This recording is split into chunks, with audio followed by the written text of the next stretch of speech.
Zito, episode 421. Hey folks, Phil Zito here, and welcome to episode 421 of the Smart Buildings Academy podcast.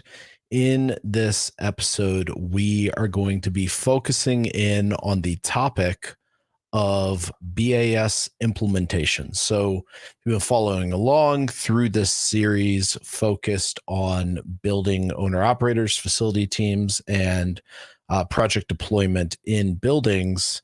Then you've heard us talk about identifying what you need in a building automation system. You've heard us talk about prioritization, creating the different outlines for what exactly is needed in your building. And at this point, you've selected a building automation contractor, you've developed a scope of work, and you're ready to implement a project.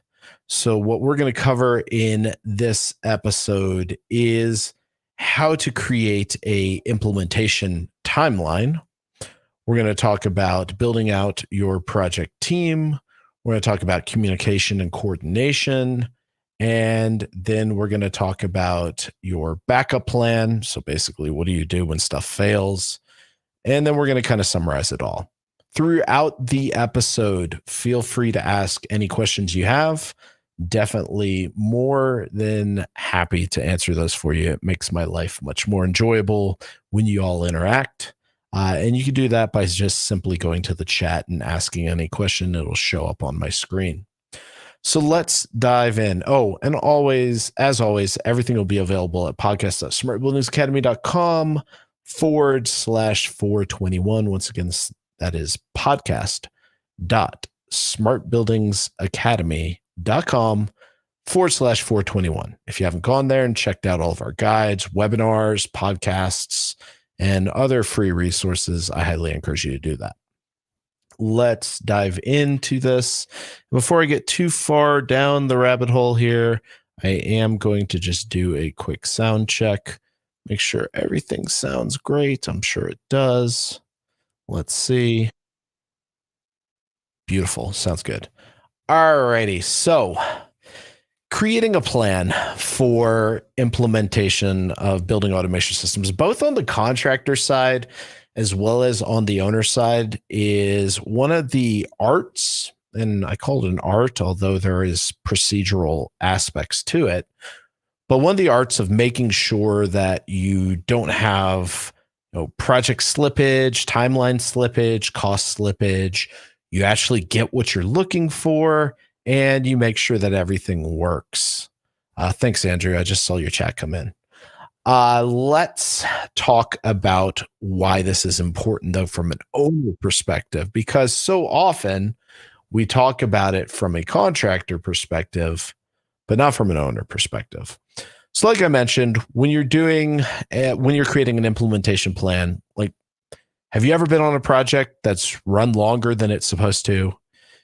You got the completed project from the contractor, but it didn't really do what you expected. I mean, the worst of this I saw was a contractor I was working at. We got underbid by another contractor, and they literally installed the supervisory devices and did not install the they installed the controllers for the terminal units, but they did not put programs in the controllers for the terminal units.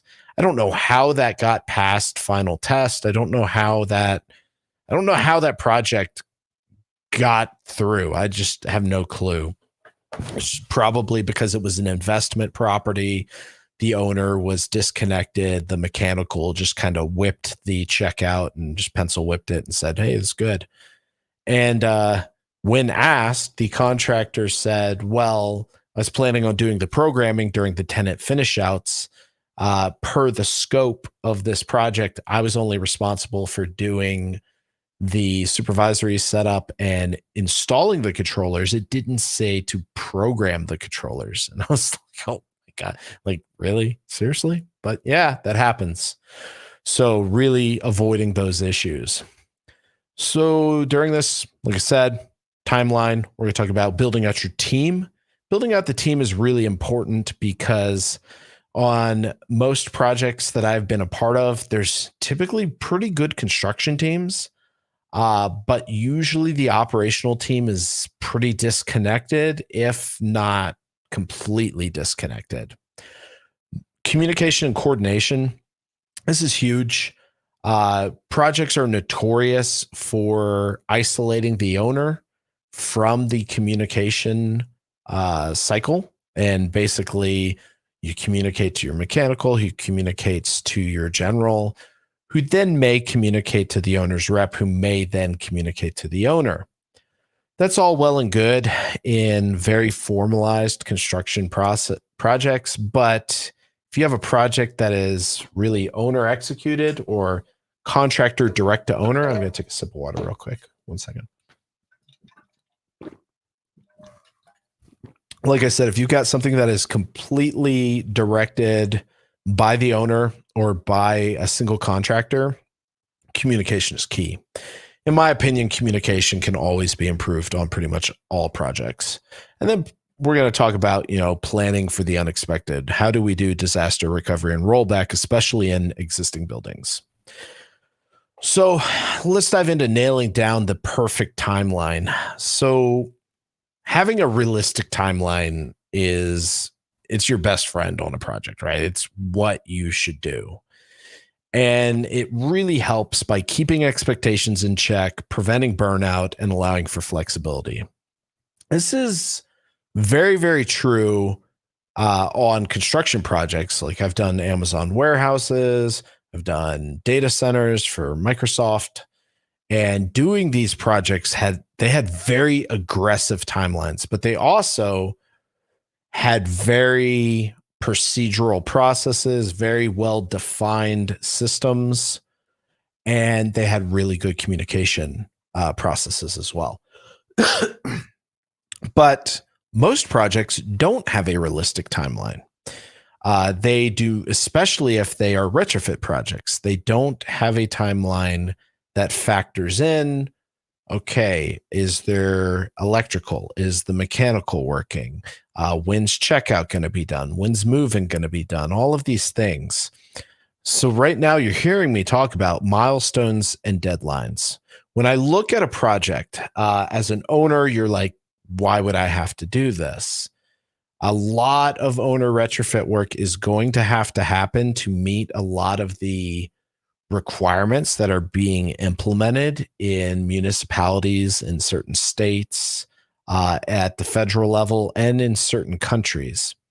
And in order to do that, there's going to be a lot of owner direct or owner executed work.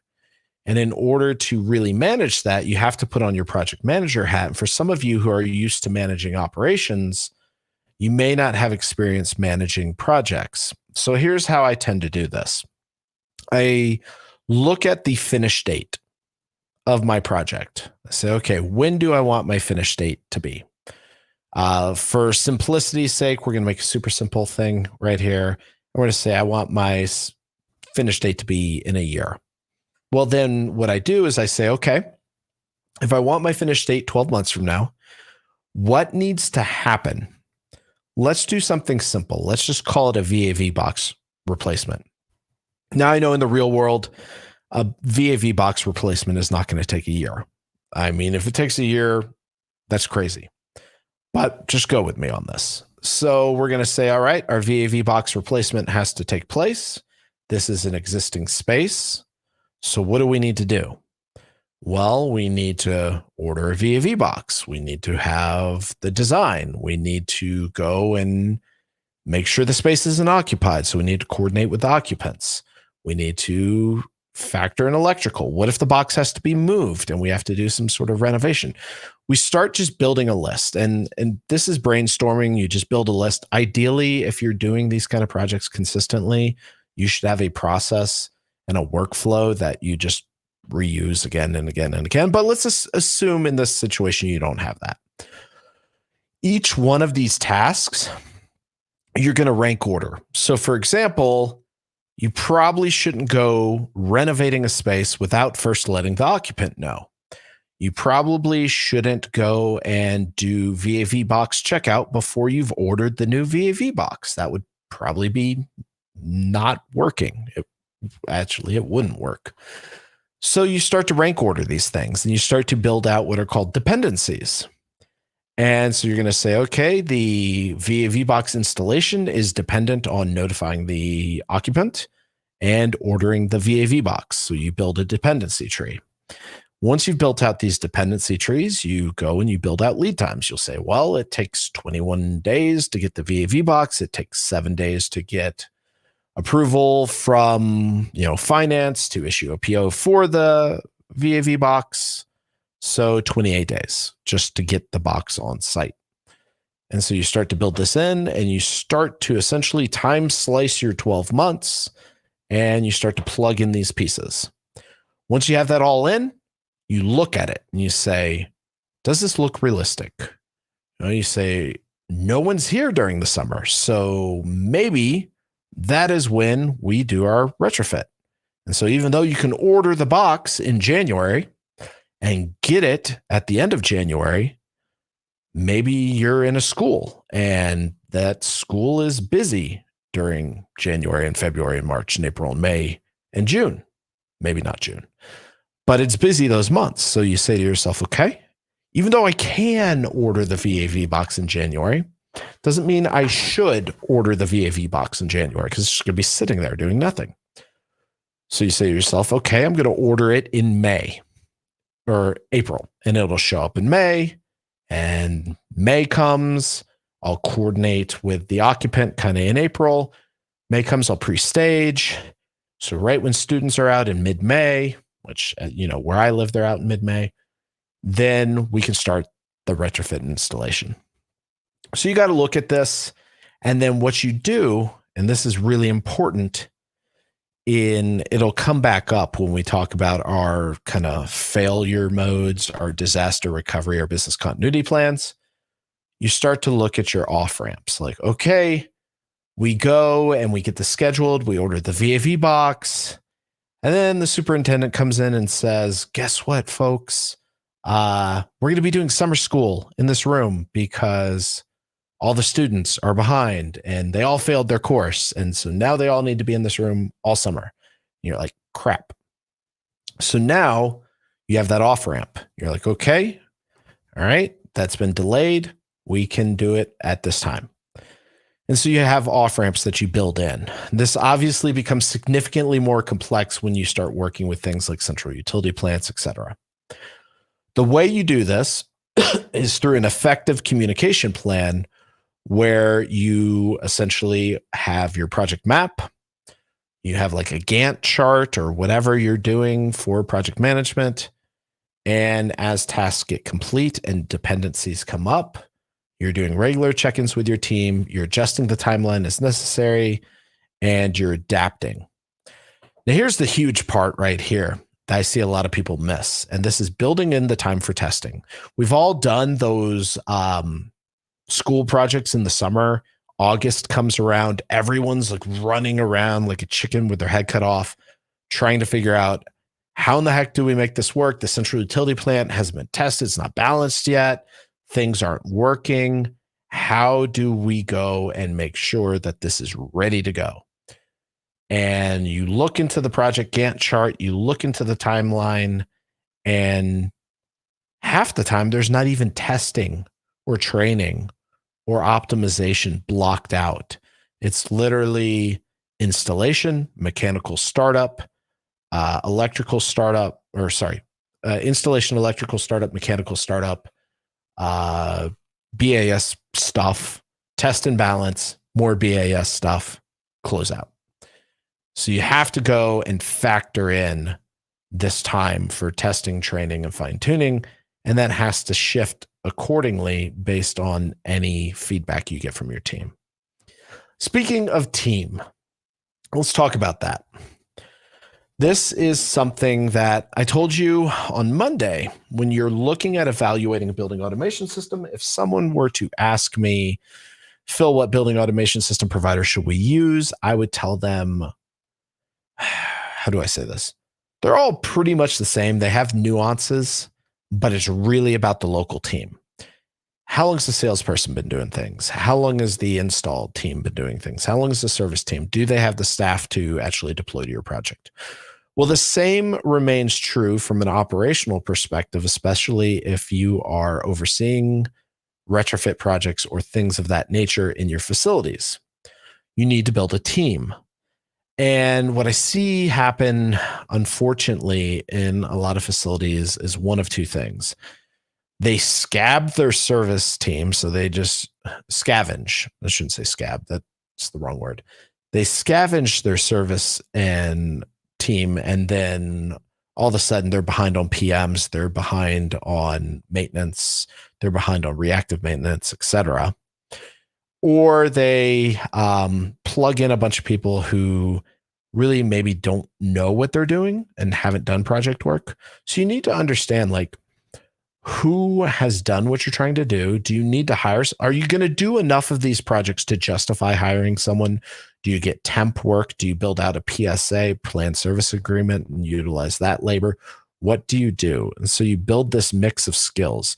Typically, it's going to be an electrical person, an HVAC person, a BAS person, and someone PM experience, and someone with test and balance experience. Usually, in my experience, the HVAC people tend to have some test and balance expertise. The electricals are electricals, and then the BAS tend to be off on their own. And usually you can get the BAS person to do the project dynamics as long as they're not financial in nature.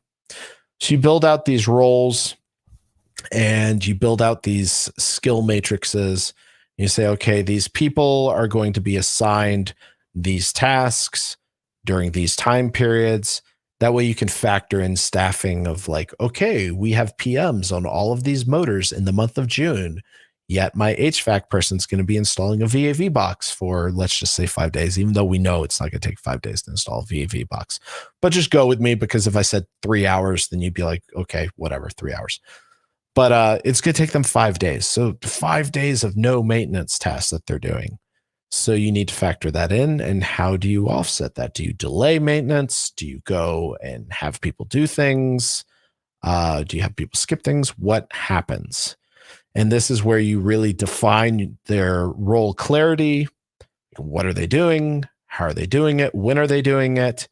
And then how are they reporting completion or any obstacles? I know it's kind of silly because we're talking about a single like cooling only VAV box, which I mean really can be done in half a day in most cases. But I wanted to use something relatively simple rather than being like we're doing an entire central utility plant retrofit or we're implementing guideline 36 on all of our airside systems throughout the facility. Because at the end of the day, the same principles that apply to this simple example are going to apply to those examples, just obviously with more complexity. Communication and coordination. This is a really important part.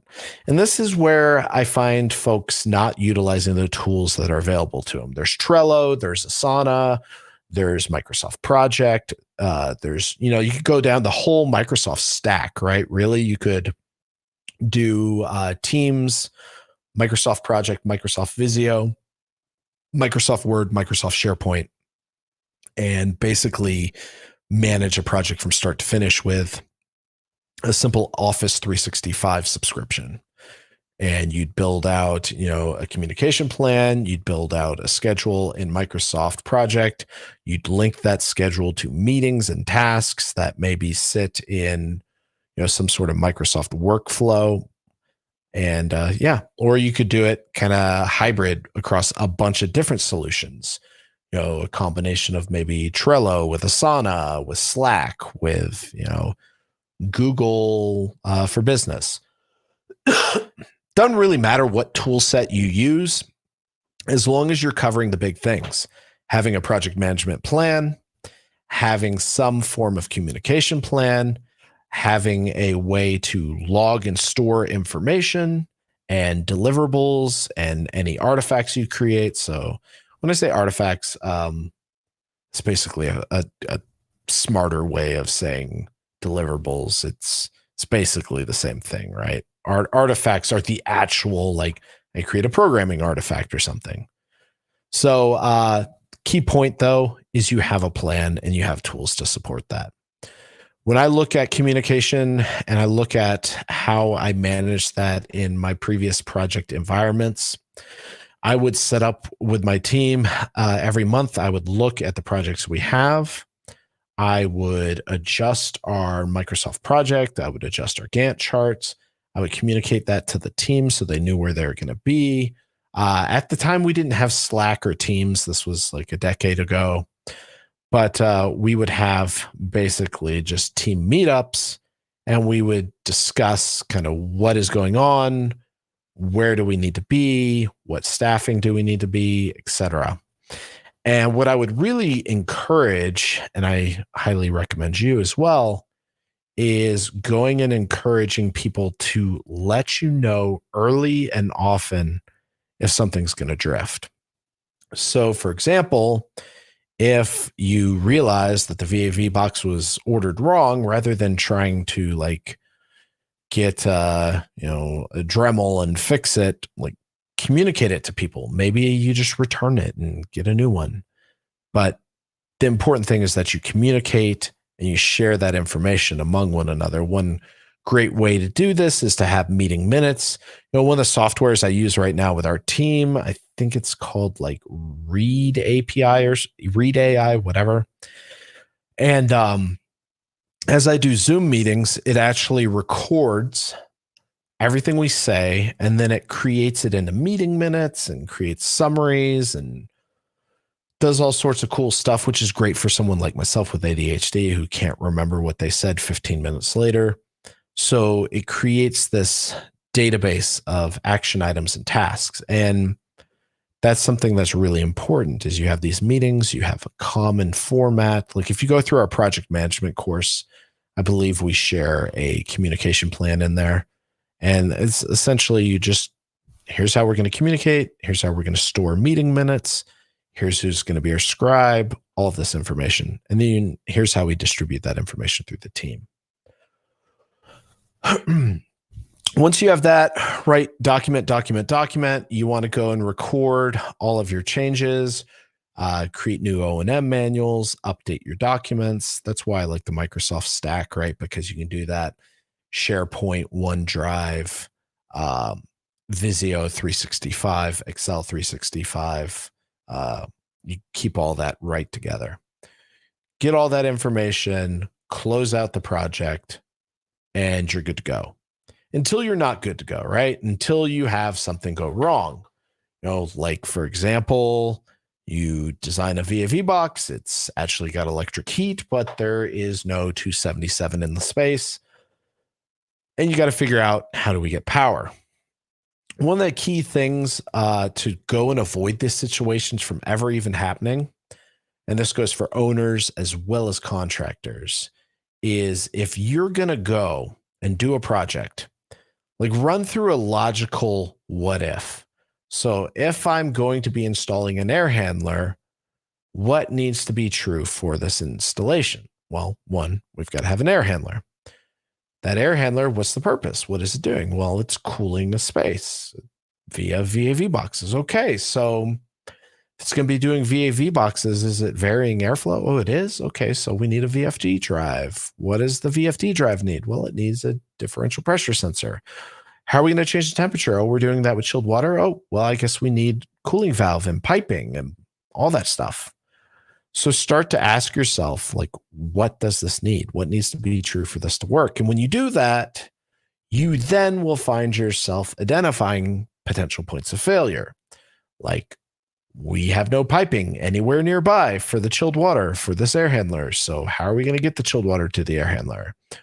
Maybe we have to use a DX rooftop instead of a chilled water air handler. How does that affect our power consumption? Because obviously if we're going to be running compressors, we need more power, more wattage.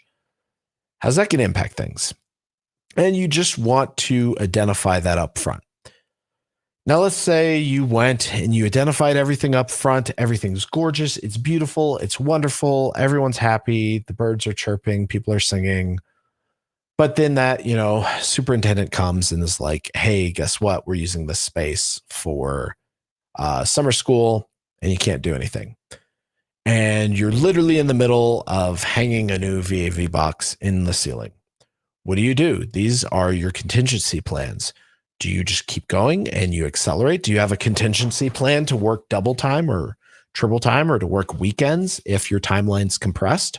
Do you have a way to roll back and install the old VAV box? It's pretty easy to roll back software.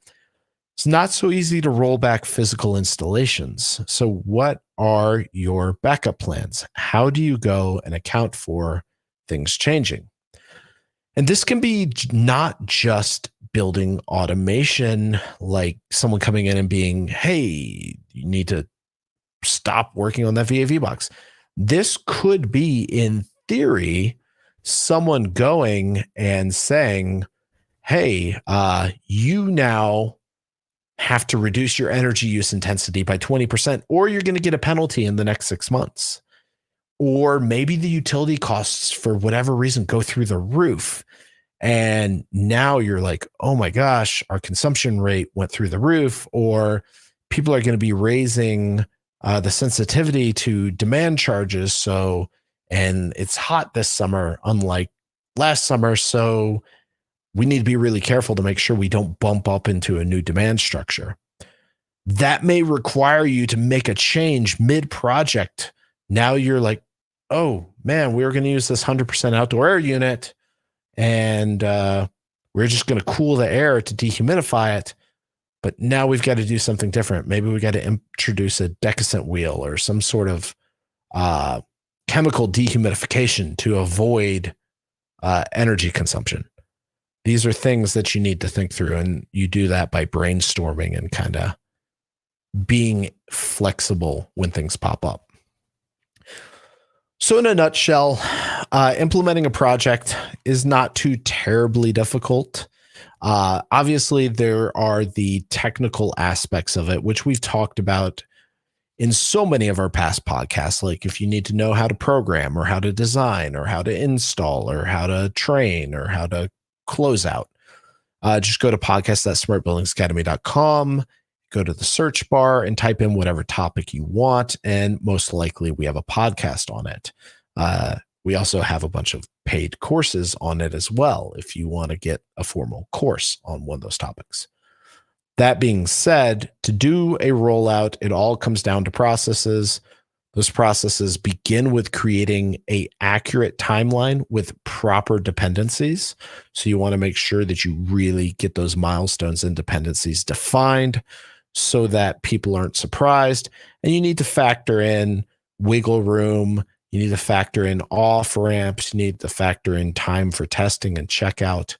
And you need to be flexible. You got to build a solid team. And especially if you are self-executing as an owner, you need to really understand, if I pull my expertise from a certain role or certain department, how does that impact that department and the deliverables they have? And can I afford to accept those impacts? Then from there, you want to go to communication and coordination. You really want to make sure that you're clearly communicating what is going on with the project, what's the timeline, what needs to be done. Are there any risks? How are we going to mitigate those? And does anyone see anything that's potentially going wrong? And then from there, create your backup plan, create your rollback plan, and just be flexible. Like really go and understand potential areas. The good news is that there's nothing new under the sun. So while this may seem overwhelming, most issues that are going to happen kind of follow that Pareto principle concept, which is 20% of the issues will be 80% of your pain. So if I think about my construction projects experiences, it would be people ordering the wrong parts, electricians not being up and ready to go in time, mechanical startup not being properly done, scope of work not being proper, or sequence of operations not being properly designed and clarified. And when I knew these things, these were things I could plan for from a mitigation perspective and check for. So that being said, let's open it up for questions, see what people have. And like I said, you can type any question you have into the chat. It's very simple. You just simply click on your chat, you type in your question, and voila, your question shows up in the chat, and I get to answer it. And that makes things super fun for me personally, because I like interacting with each one of you and I like answering your questions. So I see that Andrew just asked something or said something. He said, make sure you have a plan for the last 5%. It takes the longest. That is true. And I wonder why that's true. Like, I really sit there and I wondered myself, it's kind of like we did that charity t-shirt at AHR where we did It's the Control's Fault. And, it was in jest and it was for a good cause, the charity that we donated the proceeds from or to. But it was kind of true. It's always the control's fault. And then you hear the last 10 or the last 5%. And I wonder why that is. Is that because people don't properly RFI or RFC? They see that it's plan and spec work and they kind of just are like, it's plan and spec work. There's nothing I can do. And they just kind of throw their hands up in the air. They don't project plan properly. They don't communicate early enough that there's an issue. They don't hold people accountable. It'd be very interesting to see people's comments on why they think that 5% is always kind of the sticky point, which in my experience it is. And I guess that's kind of true of anything in life. When you look at a project, that last little bit towards perfection is where people get stuck. And do we just accept imperfection? Or do we redefine what completion looks like? Or are there people who are maybe taking advantage of the last 5% of a project? I mean, I know I'm throwing a lot out at there, but yeah, Andrew says people think they did good enough. Yeah, that could be the case.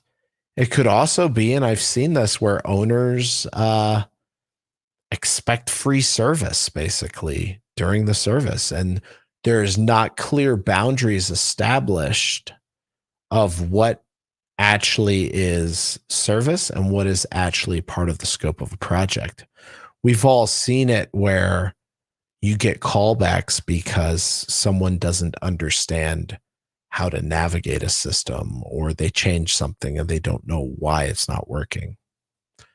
So yeah, these are all valid points and valid questions.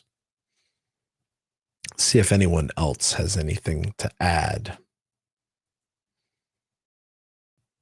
Like I said, folks, as always, I highly encourage you to go to podcast.smartbuildingsacademy.com/421 to listen to this episode. If you haven't already, please give us a 5-star review on iTunes or on Spotify, or go and share this on LinkedIn. Just hit the share button or comment. Just share it with folks. And you're like, this is an amazing podcast. You should have listened to this. Or, if you're on YouTube or Facebook, like, comment, subscribe. Thank you so much, everybody. I will see you all on Friday. I hope you all have an awesome day and you take care.